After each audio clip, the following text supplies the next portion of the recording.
All right, we are at the little petition in the Lord's Prayer, this series that we're doing this Easter tide from Easter to Pentecost. We're at the little petition, forgive us our debts as we forgive our debtors. And today is, as has been mentioned, Mother's Day. And that is a day, of course, that many of us celebrate with joy. And yet, I would guess actually that every single one of us also, because so many things are so mixed up like this, right?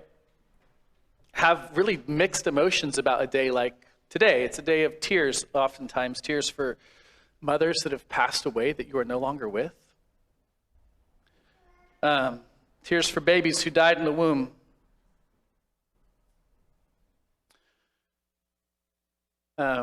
Tears for families that are torn apart.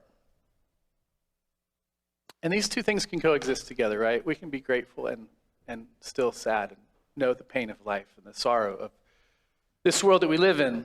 They're not mutually exclusive.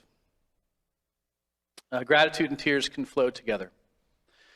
And if you've been around here for a little while, you know that it's our habit and our custom here at Second City Church to order our life together, our calendar, our year around the life of Jesus and the gift of the Spirit and the life within the Father, Son, Holy Spirit. And our world tells us, of course, that you're supposed to order your lives around like children's sports and civic holidays and just how much money you could possibly make, stuff like that. And that's not altogether bad per se, but we want to order our lives around Jesus. And we want him to sort of keep our time for us.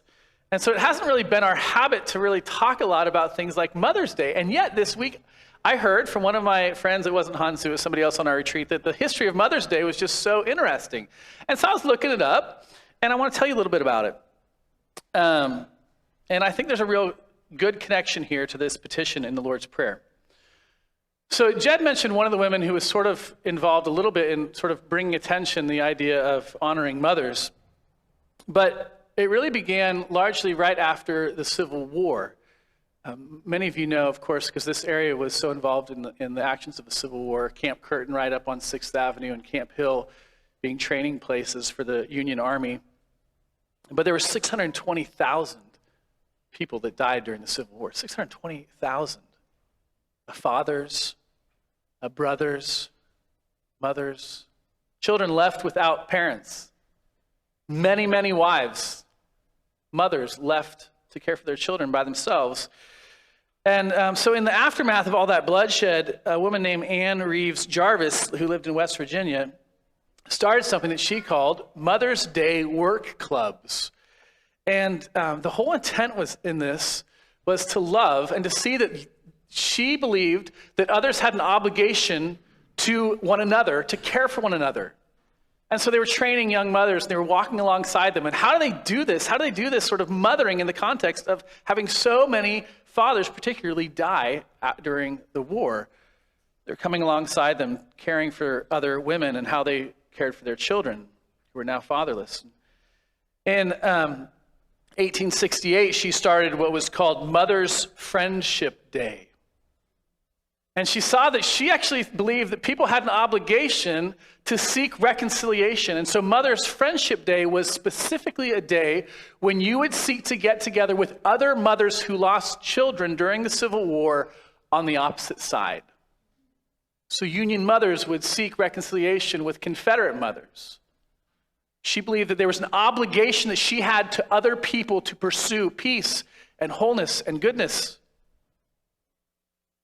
Now, Mother's Day is a national observance. That didn't happen for another 40 years, actually. It wasn't until 1908 that Mother's Day was observed for the first time. And it was actually this woman, Ann Reeves Jarvis's daughter, Ann Jarvis, who organized the first Mother's Day celebration. Her own mother, Ann Reeves Jarvis, passed away in 1905.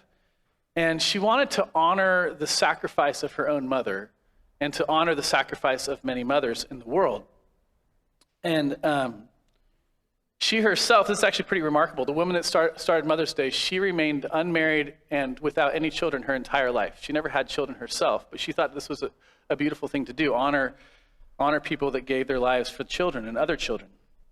So she put together the first Mother's Day, and then in 1914, Actually, after petitioning a great deal for this to become a national observance, Woodrow Wilson declared that it was to be honored on this day, the second Sunday in May. Here's the really remarkable thing. So Ann Jarvis, the woman who pushed for this so much, by 1920, six years later, started crying out against it. She said, "Stop observing Mother's Day." And it wasn't because she remained without children or she remained unmarried, but she hated the commercialization of it all. I mean, quite literally, she would say, "Stop those cards, stop those flowers, stop those chocolates." She thought it was missing the point.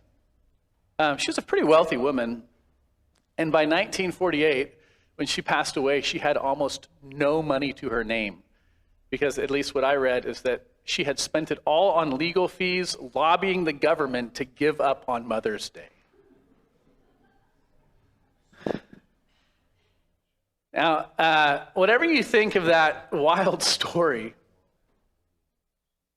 what I want you to hear is that the observance of this day, of Mother's Day, came out of a deep belief that we have an obligation towards others, that we owe others something. We owe to others their care in the midst of their sorrow with the passing of their spouse. We owe it to others to walk alongside them in their single parenting. And we owe it to others to seek reconciliation when war seems to be the order of the day.